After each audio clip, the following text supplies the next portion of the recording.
Welcome back to Anything Goes Podcast. I am your host, AI. I'm Emily. And this is Anything Goes Podcast, where we talk about any and everything. So, I got a few announcements today. We got some great feedback on our first ever episode that we did. I think we did pretty good. Clap it up, clap it up. I think we did pretty good. It's okay.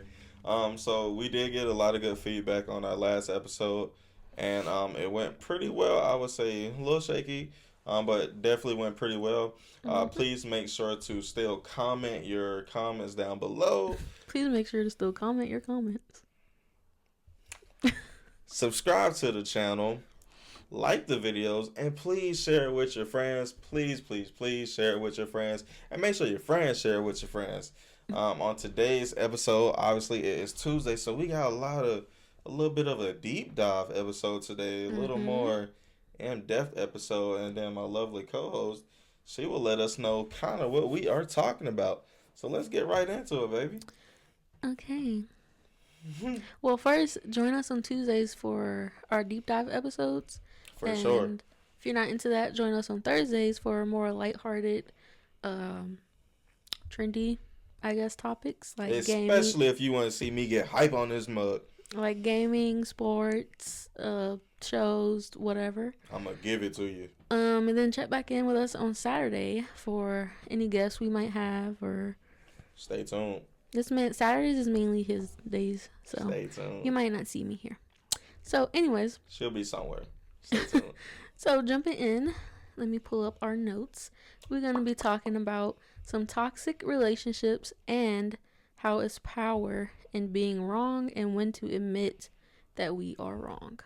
Definitely. And this can be any type of relationship, friendships, intimate relationships, work relationships, any type of ships.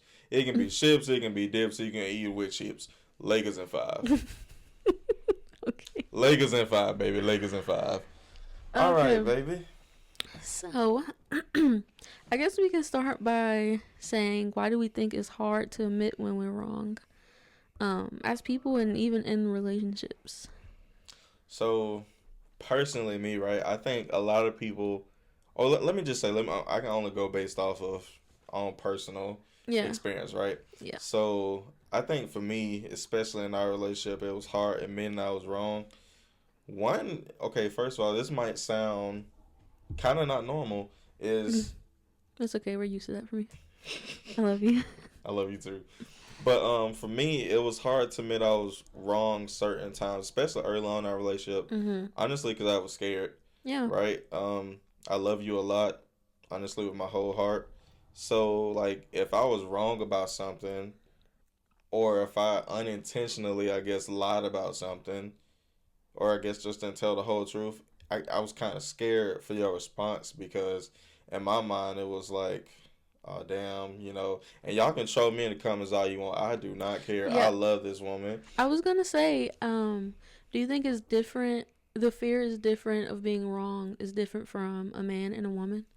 Absolutely. Absolutely. Because I think again, I can only speak from the guy's point of view, but in my opinion, I would have to say it's different, because I think when a man is wrong about something and scared in a relationship that he's wrong, it kind of hits our ego, I guess. Our masculinity is like, we're supposed to be the leader of the pack in a sense. And when we find out that we're wrong, it's like, oh man, I've kind of lost all power to lead, us as a group, as a pair, as a pack.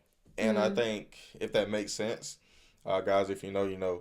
But and I think for women, in my opinion, it's like, oh, if you're wrong, it's kind of just okay, I was wrong. Well, I think it's also kind of similar.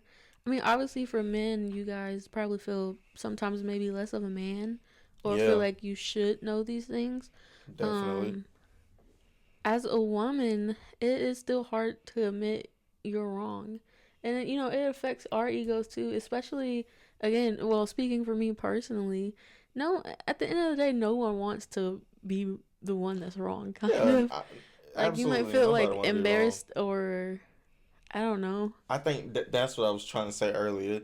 That's the feeling as a man. It's embarrassing to admit you're wrong. But I think, like you said, it comes generally with whether you're a man or a woman. It's just embarrassing to admit it's wrong. It's like, Yeah, I think the main difference, I'm sorry for cutting you off, it's okay. is just Anything goes. it's just damn, you messed up my train of thought.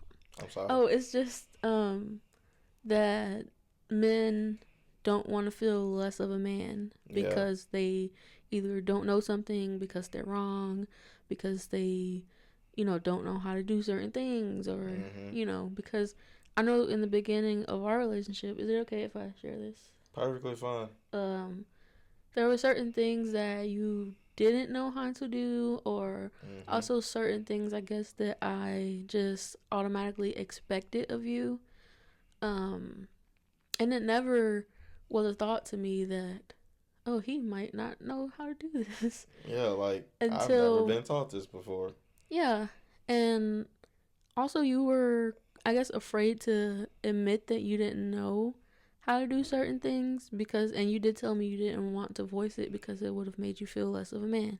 I think too, also with the whole fear part about it is, not only did I not want to tell you because obviously I didn't know how to do whatever that was at the time, but it's also like, even though it's okay for any guy out there, right?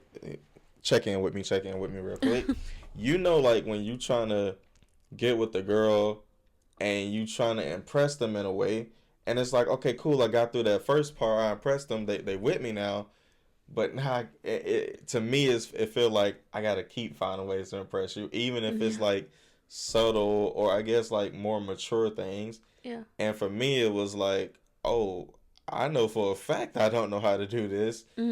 But I feel like, which was right at the time, you expected me to know how to do this, so me not telling you I don't know how to do this, and then we get into an argument or a disagreement about whatever and get upset, that was my fear, and that was my response to that fear of, and hey, I'm still trying to impress you, but I don't know how to do this, and I can't let you know I don't know how to do this, so I'm gonna just be defensive and be like, man, just leave me alone then. Yeah. And when we're saying, oh, you don't know how to do this, or you don't know how to do that, it's not like just your average male things like fixing stuff or car work or whatever. It means as far as like being in a relationship, because it was certain things I expected relationship wise of you to do, but you weren't, and because of that I felt like less loved in a way, or I don't know, but and then too, again, I can only speak for myself. Obviously, we know each other like the back of our hands. But I think also too, for me, especially for anybody, and this is a PSA for anybody out there that goes through something like this, is definitely a no shame ground. That for people who go through or have experienced child trauma. Yeah, childhood trauma. Right, childhood trauma. It's hard to love someone, if that makes sense, when you don't know or didn't know at the time how to properly be loved. Yeah, or when you didn't have a great example of it. Exactly. And it's also hard too, I guess, to kind of, because at the times I would feel like, why do I have to tell you how to love me? And I guess at the time that made sense in my head, but now when I think of it, it's a thing that you should do. You should be telling your partner how to love you. Always. And, that's not a bad thing. Because for one, you said this to me that, growing up, your dad was in your life, but there is a lot that was also left out. Yeah, like you didn't know. So a lot of your quote unquote general lessons as a young man learning from your father, I didn't get. And don't get me wrong, obviously, I talk very highly of my dad. I miss him to this day. But there was a lot of things growing up that, as a man in a relationship, I did not get from him at all. Really, the main message I got was, you're a provider. Yeah. Provide. Make sure you keep a roof over their head. And that was truthfully about it. I learned how to be a good businessman. I learned how to be a man that know right from wrong, in a sense. But as far as a loving man, there were a lot of missing pieces to that puzzle that I did not get. Yeah, and every woman is different, obviously, by what makes them feel loved or what makes them feel cared for and seen and heard. Sorry. But, yeah, it wasn't a thought in my head that, oh, maybe he doesn't know this. I don't know why. We were also like 18. So this episode is really for our young couples or. Definitely. And then also, too, young married couples. Yeah. So, yeah, getting into a relationship, you're most likely not going to know everything. You know, again, because like I just said, everyone's different. So what makes me feel loved may not make you feel loved, or what makes you feel loved may not make me feel loved. Right. So it is. And this is the same. Sorry to cut you, but this is the same for everybody, for anyone who's watching this, who's in a relationship. It's important to ask your partner what will help you feel loved and vice versa. Yeah, like what can I do better that would make you feel loved, or what can I do that makes you feel seen? And I feel like those conversations are important, and it's okay that, you know, you don't already know. You have to learn your person. Exactly. It's like you don't just grow up, and it's like this in sports, right? I know we said we were going to talk about sports, but I got a perfect example for this. It's like you don't grow up as a guy, hit your growth spurt, be like 6'5", and automatically know how to play basketball. It just don't work like that. Like, granted, that's great. You're 6'5" at like 12, 13 years old, which is insane, by the way. But you don't know how to play basketball. You never touched basketball in your life. You still got to be taught. You still have to learn lessons how to do so. That's the same thing with like relationships and loving someone and wanting and learning how to be loved in a sense. You don't just get in a relationship and be like, all right, I know you front and back. I love you and I know how to love you. Yeah. No, I don't. Another thing is I would expect you to do these things and just like pay attention to me, and you know, and I always get upset because I would be like, well, I'm thinking of this for you, why are you not thinking of it for me? But again, we're different. And also, you're like my first real relationship. Yeah. So it's also like, I don't know, I have never experienced it. And I guess, I don't know why, but in my young mind, it wasn't a thought that you never really experienced it either. And it wasn't until you actually voiced that to me that I realized, like, oh, this is why it's like this. And then too, for the people who don't know this, as you just heard, of course I was technically her first real relationship. And granted, I was in a relationship myself before you, that we know of. Which was also me. I'm just kidding. More or less. Okay, I'm sorry. A little backstory why I said that. Weren't we each other's first boyfriend and girlfriend? We dated back in high school and then broke up for a while. Yeah, kind of on and off for like months. Yeah, in like 9th and 10th grade, I think. Yeah, but then I end up getting into another relationship that lasted way longer than it needed to be. Okay, no shade. Anyways, back to the point of the video. Anyway, I was in another relationship, obviously, and granted, I think from that relationship, I took to this relationship how do I say this? I knew what I didn't want, and I knew from that, as far as myself, how to treat you, I guess, better. Like, learn to admit that, okay, in this situation, maybe I was wrong.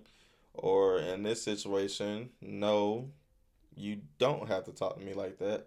Well, I think that also took us years to learn. Yeah. Honestly. The thing that I think helped us, well, specifically me, was when we were in church and we were talking about 1 Corinthians, and it would say, you know, Corinthians 13, verse 4. Yeah, I'm sorry. My mind just blanked. It was okay. I think I know what you're trying to talk about when we were studying the whole idea of love in general. Oh, yes. I'm sorry. Thank you.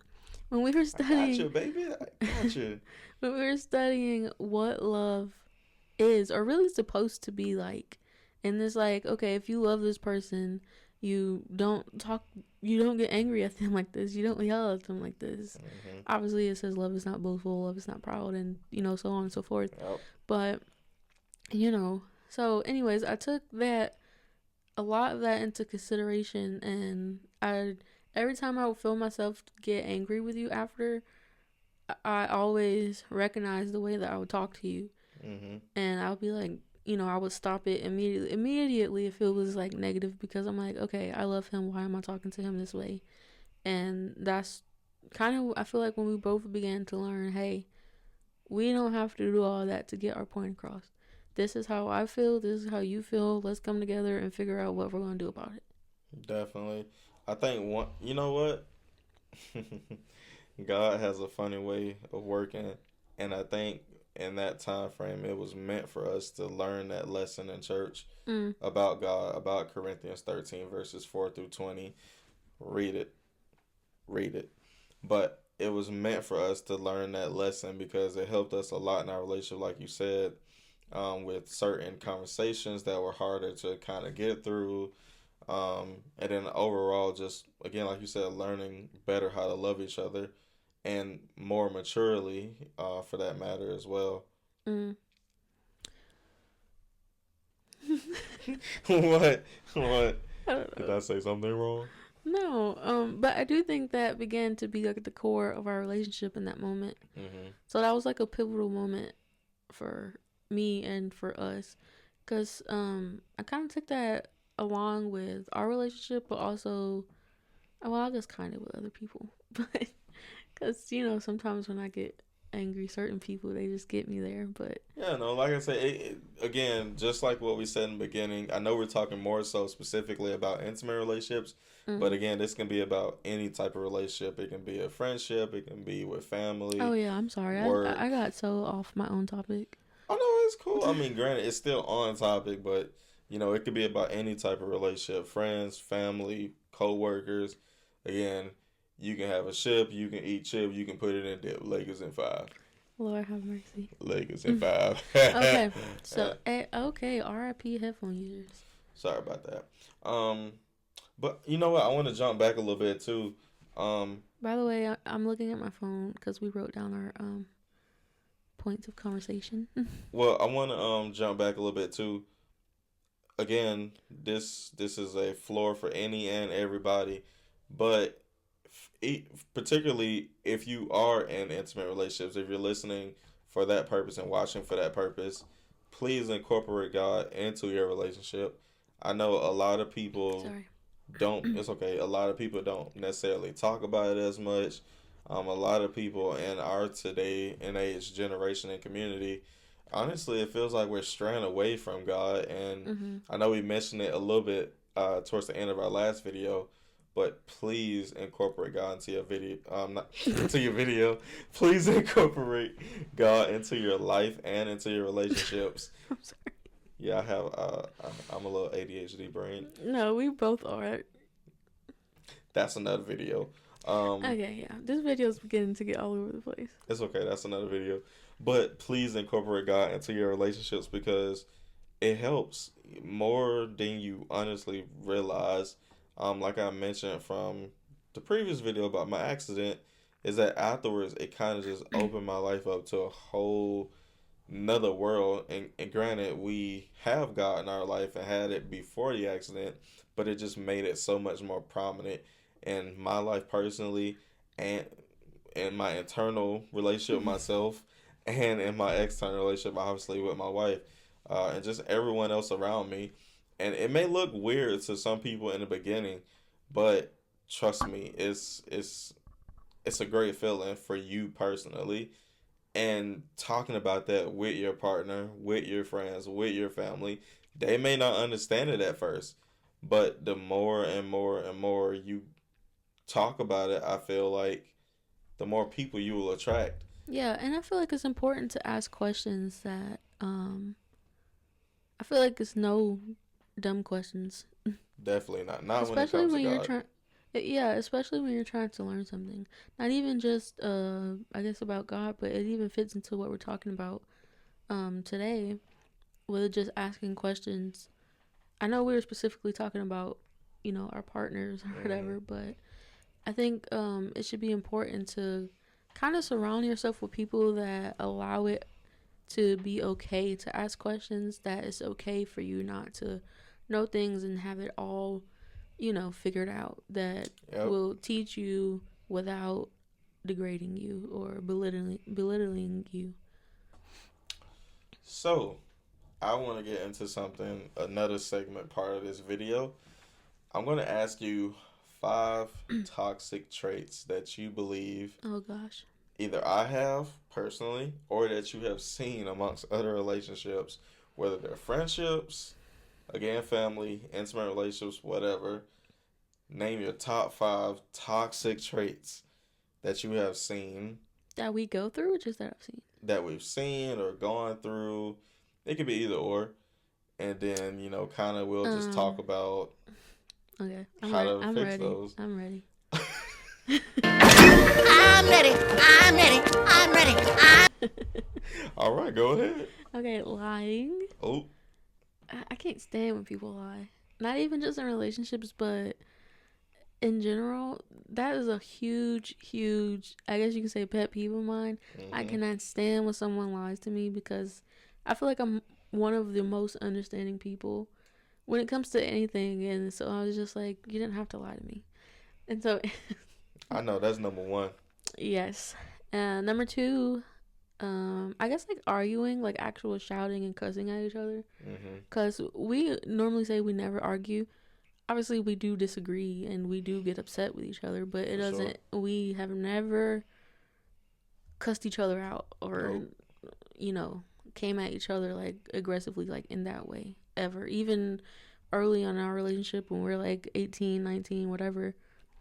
Even to this day. To this day. We've never have. No. So lying, arguing, cheating. I don't know. Is that 3? Yeah, that's 3. And even if you can't find 5, that's perfectly fine. What's some of yours? I think I gotta agree with.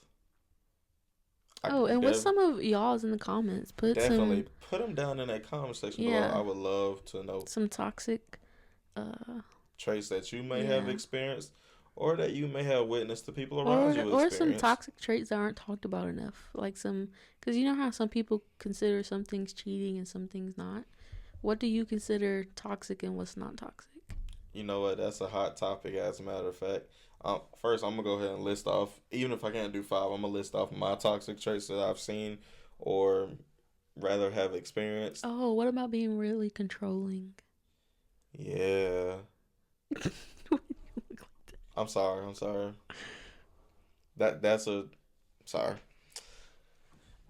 I would have to agree, a toxic trait that I've seen that I can't stand myself, also lying. Honesty. Because granted, I know in the beginning I had my own issues with that, but now because we kind of talked through it, I understand it a whole lot more and know that you don't gotta lie. So, and that's just not just in intimate relationships, but that's also with friends, family. You ain't gotta lie to me. Yeah. I can't stand that. Just tell me straight up. Like my wife said, I'm also one of the most understanding people. It is what it is. If you can't do something or whatever the case, it is what it is. Please just don't lie to me. Respect. Oh, yeah. Respect is a big thing for me. Especially as a man. Do not expect me to respect you if you don't respect me. Now, granted, we may not have to like each other. Not even just as men, as people. Yeah, as people, but it definitely, I think as men, for all the men you know. Like man to man, like other men? Yeah, man to man. Like, we may not have to like each other. No, Diddy. Pause. But we for sure are going to respect each other. I'm not going to walk past you and rub you the wrong way. No, Diddy, pause. And I want you to do the same thing to me. So, respect, lying, intimate relationship wise, definitely cheating. That's a big no. If you don't want to be with me no more, just let me know and I can go about my day, I guess. Go about your life. Or about my life. Well, obviously you ain't gotta worry about that with me. So obviously. And then I want to get back to that cheating too, like what's considered cheating, but that's for another video. Please. Yeah, I told y'all, comment what do you consider? We should do like, a video on what that. is cheating? Like, Yeah. is it liking other people's photos? Is it whatever? Please comment it down in the comment section below. Please comment your comments. Please comment your comments. Sorry if we seem so unserious. We talking about serious stuff and then have like little intermissions. I mean, we're just a goofy couple of people though. I'm Like, just a girl. well, you're a girl. I said I'm. Lakers in 5. Whatever. What else? I really think the controlling thing too. I think controlling, but I'm gonna say in a different light, I guess, for other people outside of intimate relationships. And when I think about controlling, I mean like, I don't know how to say this without. Don't think just because if we're doing something together, right? I'm trying to say this as best as possible. If we're doing something together or working on something together, don't think just because I'm good at something that you can always 100% call on me and not put in the work yourself. Okay, so you're talking about work-wise. Yeah. Yeah. I can't stand being the number one go-to person. Yeah. And others not contributing or helping. Yeah, well, I seen this quote that was like, I accidentally became too important at work and I hate it. 100%. 100%. Video for another day. 100%. No, we're not talking about work because we want to keep our jobs. Well, one day when we don't need it. Okay. Next. I think that's really all the toxic traits that I can think of. I feel like we should have touched on more stuff. Like what? I don't know, like how it's okay to be wrong and not have your whole entire life figured out because we're... Ooh, let's talk about it. Yeah, because we're 26 years old. I know last time you didn't want to say that. We're 26 years old. But we're 26, and when we were like freshly like 20, we were like, we don't have this, we don't have that, we don't have like a lot of money, we don't have a nice house and a nice car, and you know, it's like, slow down. You're literally 20 years old. And you know or what? Even now, being 25, 26, whatever, slow down. And you know what? What did you say, Nick? What, baby? You want to keep cutting me off? What? I'm sorry. I just want to say, I wanted to piggyback before I lose my train of thought. I'm sorry if I'm making you lose your train of thought. It's okay. But you're absolutely right. Definitely for us, we were just like that. We don't got this, we don't got that, we ain't got no money. But for anybody out there watching this, it is definitely okay to be wrong, and rather it is definitely okay to not have everything figured out right now. By the way, that doesn't correlate with each other. Just because you may not have it figured out does not mean you're wrong. Definitely want to emphasize that. Yeah. But it's okay for either of those things, definitely separately. You just became an adult in a sense. My grandmother used to always kind of tell me this, and ironically enough, I seen it on a video on social media at one point. When you're 18, 19, whatever, you're still a teenager technically, regardless of what the legal system say. You're still technically a teen. Once you hit 20, you're a fresh adult. It's almost like being born again, but into an adult world. You're a newborn adult. You're a newborn adult. And so forth and so on. When you hit 21, 22, 25, whatever, you're a 1 year, 2 year, 5 year old adult. So right now, we're 26. That means we're a 6-year-old. We're a 6-year-old adult. So I think everybody watching this needs to think about that, regardless of what age you are. Just sit for a moment and think about that. You're a whatever age-year-old adult, and if you don't got it figured out right now, that's perfectly fine. You're technically still a childlike adult. And especially...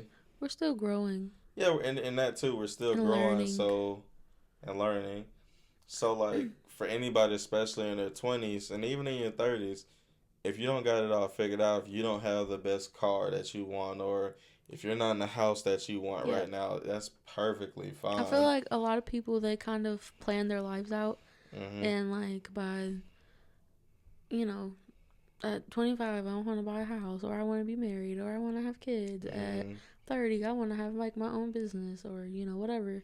But at 26, I feel like that we both have lived a lot of life. And we have learned life does not don't work like that. Go to plan. And then, too... And also going back to God, that something we've learned is we're in this world and we are not... You can plan your life down to a T, down to the second. If it is not the way that God has planned your life to be... Speak to him, baby. Then, Then that ain't what he meant for you. Yeah. What's meant for you is meant for you, and no one can take it away and get in the way of that. Your plans are not of his plans. His plans are the plans that you need in life. And if your plans don't correlate with his, then it just ain't gonna work out. And that's okay. Simply, that's okay. But that is, I will say, a hard pill to swallow. That because even for you and I, I know for me especially.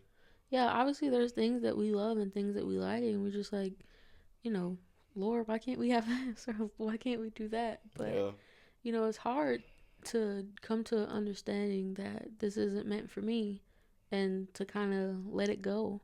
Yep. But definitely. Yeah. Yeah.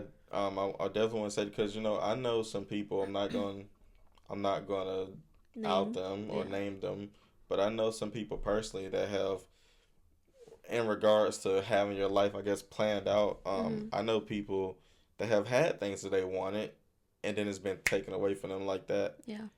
Through whatever or for whatever reason, and now they're trying to backtrack and climb their way back to that, I guess, that feeling, that sensation of kind of having it all, and they just can't get back to it, and it's like they're stressed out all the time, or you can visibly see, like, through their facial expression that they're just like, man, I hate life. Simply. Yeah, and that's kind of how it is, because I know for a while, for me especially, I'm not sure about you, but especially when we go through a lot, we just like, I'm done. We're so stressed out, and it is kind of like, I hate my life right now. And that's one thing to also be honest about. Even when you're talking to Jesus, when you're talking to God, you have to say, Lord, I don't understand this. Why is this happening?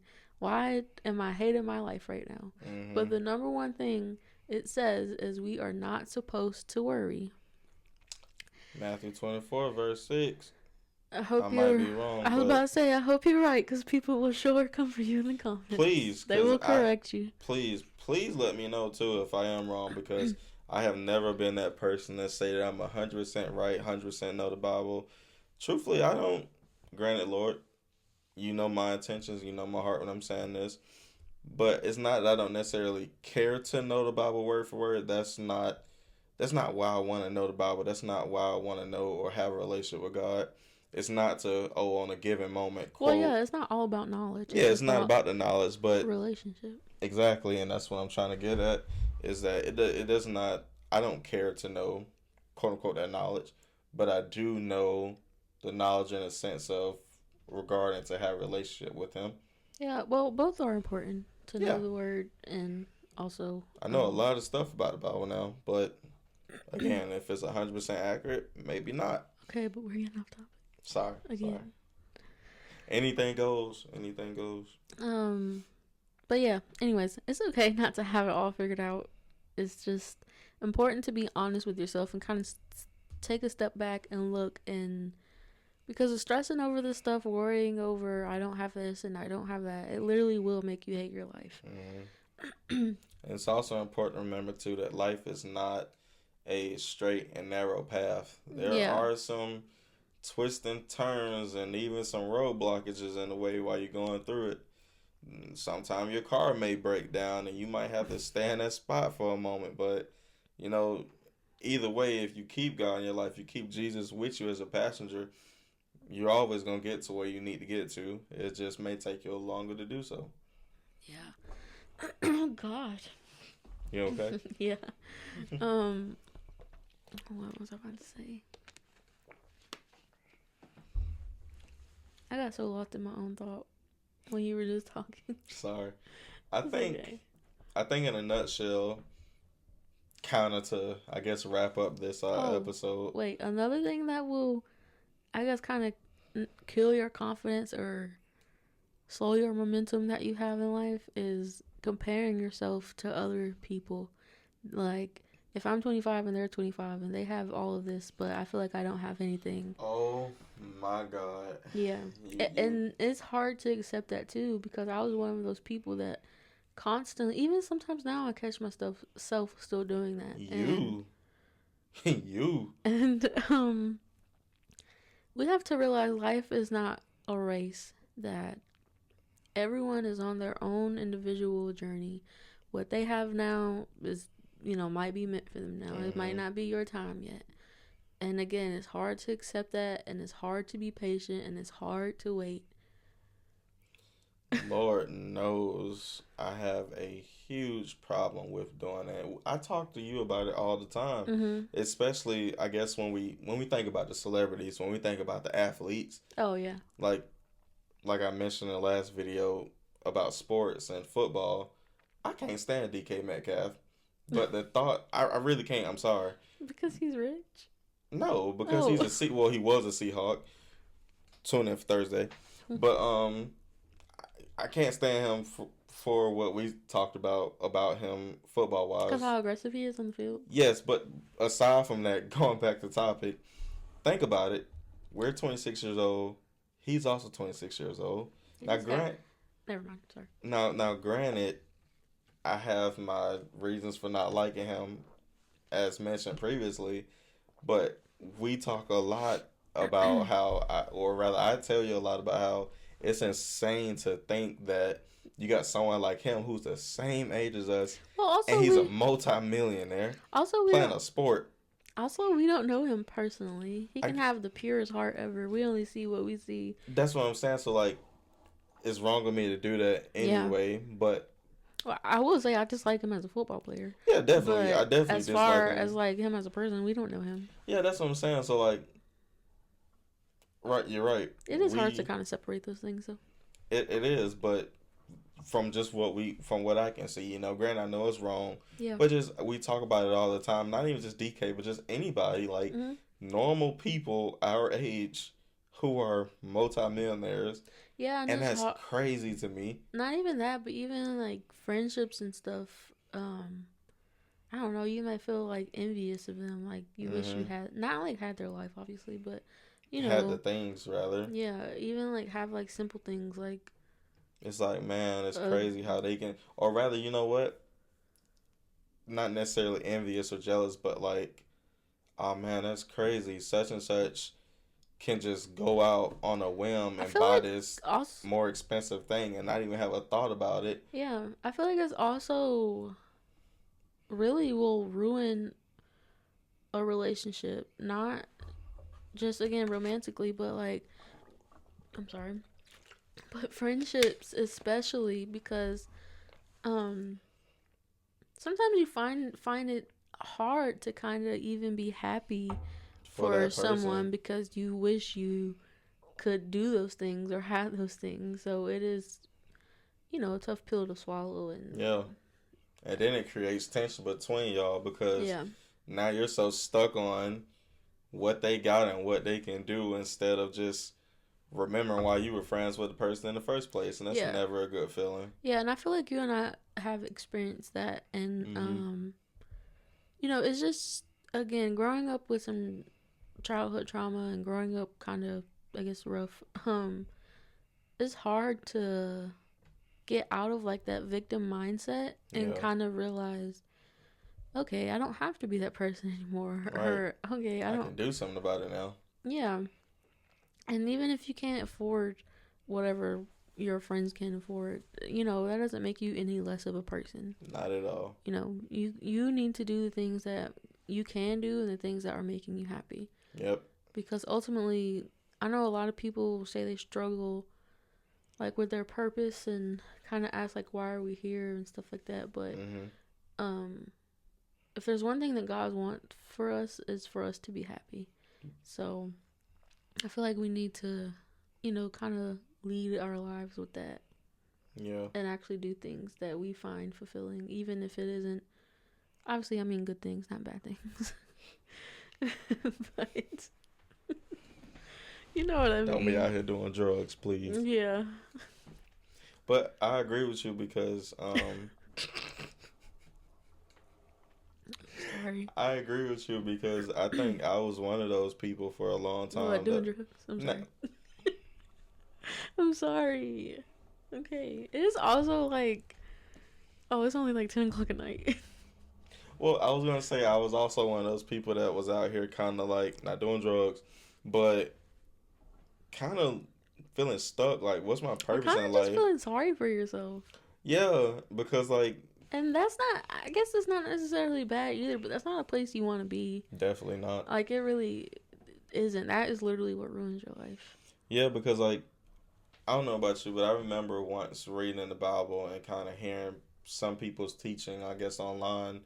Oh, like sermons? Yeah, sermons. Mm-hmm.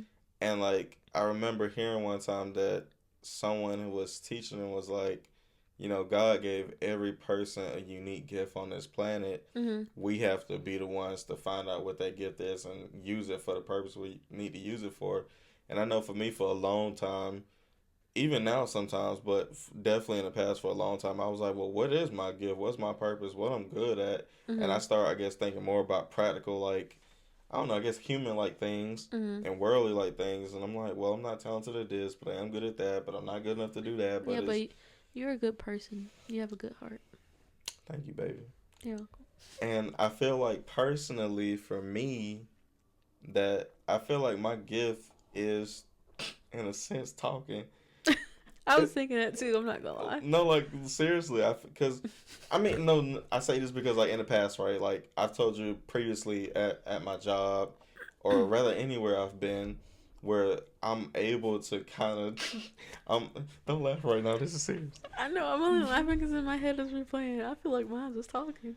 Well, I do, but in the past, I have felt like I've been able to sense other people's emotions spiritually, if that makes sense. Mm-hmm. Like if they down, sometimes, he comes home from work and tells me that this person randomly just came up to me and spilled their entire life story to me. Literally, and I prayed for them.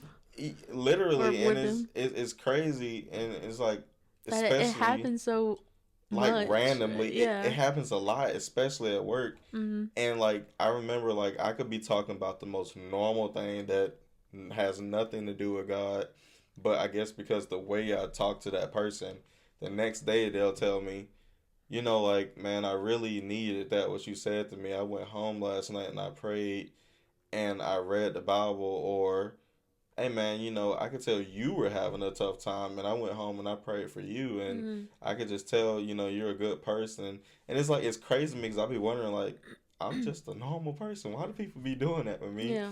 So I feel like, truthfully, maybe I'm wrong, but I feel like, to me personally, I think God gave me the gift to talk, and honestly to talk to people. Yeah. And I think it's my purpose in life to kind of, because a lot of people say I have a good heart, I'm trying to use that for something. Yeah. Use it to make other people feel good, feel happy, and feel better. Yeah. Well, I think personally this is a good place to stop this episode for today. I think we definitely got off track. Yeah, I don't even know if we stayed on track. I mean, okay. We had pointers, not porn.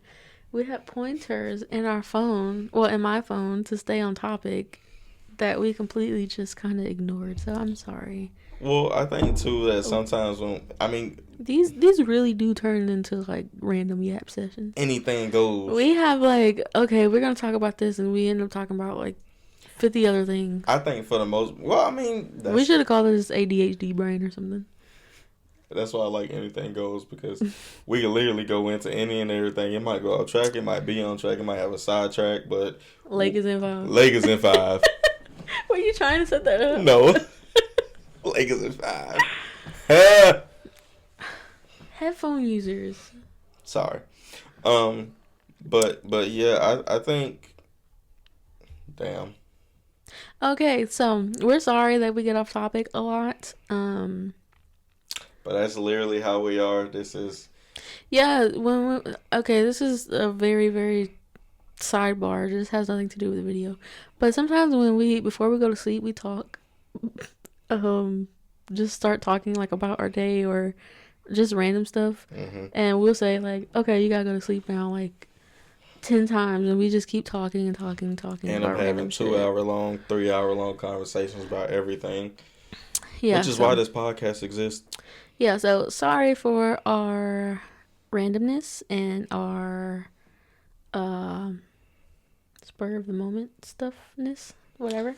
I still think this was, regardless of how many times we got off topic, this was, I think, a very good episode. And even though we kind of were all over the place, I felt like we stayed on topic with it, the whole point of the video in general with toxic traits, toxic relationships, and how to better those and being wrong. What I was going to say was all of this is just our advice. We in no way... And opinions. Yeah, Nothing's factual. Yeah, just advice and opinions. We are in no way perfect. We still struggle with some of the stuff that we talk about today. We're all human. We're all learning. We're constantly evolving. So yes, Lord. Yeah, but anyways, like he said earlier, don't forget to like, comment, and share, and comment us things for our next video. And remember to join us every Tuesday for deep dives, Thursday for more fun topics, and Saturday for maybe his guest. I may or may not be here Saturdays, but we will see. Stay tuned. So, yeah, we hope you guys have, well, for us it's night, but we hope you have a good rest of the day or night wherever you are. Good rest of the week. And we will see you again on Thursday. And for everybody that know me personally, Lakers in 5. Someone please help this man. Okay, bye.